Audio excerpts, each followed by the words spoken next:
സമസ്ത കേരള ജമിയത്തുൽ ഉലമ അതിന് വ്യക്തമായ രാഷ്ട്രീയ നയങ്ങളുണ്ട്. മുസ്ലിം ജമാഅത്തും SYS എല്ലാം അക്കാര്യം ജനങ്ങളിലേക്ക് എത്തിക്കുന്നുണ്ട്. അത് കേവലം ആർക്ക് വോട്ട് ചെയ്യണം എന്നിടത്തല്ല, രാഷ്ട്രീയ പ്രവർത്തനങ്ങളിൽ, രാഷ്ട്ര നിർമ്മാണ പ്രവർത്തനങ്ങളിൽ നമ്മളെങ്ങനെ പങ്കാവണം എന്നതുകൂടിയാണത്.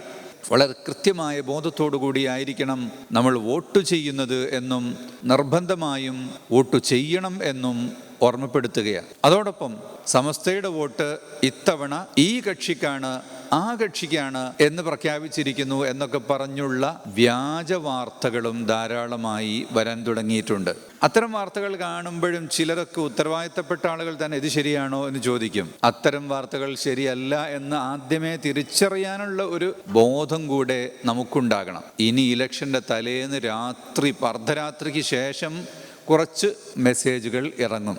ഇത്തവണ ഇന്ന പഞ്ചായത്തിൽ സമസ്തയുടെ വോട്ട് ഇന്ന ആളുകൾക്കാണ്, മറ്റേ പഞ്ചായത്തിൽ ഇന്ന ആളുകൾക്കാണ്, ഇന്ന വാർഡിൽ ഇന്ന ആളുകൾക്കാണ്. സമസ്ത അതിൻ്റെ വോട്ട് ആർക്ക് ചെയ്യണമെന്നതിൻ്റെ അനുയായികൾക്ക് വിവരം കൊടുക്കുന്നത് വാട്സപ്പ് ഗ്രൂപ്പുകളിലൂടെ അല്ല, മീഡിയകളിലൂടെയും അല്ല. അതിന് വളരെ കൃത്യമായ സംഘടനാ സംവിധാനമുള്ളൊരു പ്രസ്ഥാനം എന്ന നിലക്ക് ഓരോ മെമ്പറിലേക്കും, വനിതാ മെമ്പറിലേക്കും പുരുഷ മെമ്പറിലേക്കും ഒക്കെ തന്നെ വളരെ കൃത്യമായ സന്ദേശം പോകുന്ന രീതിയാണ് ഉള്ളത്.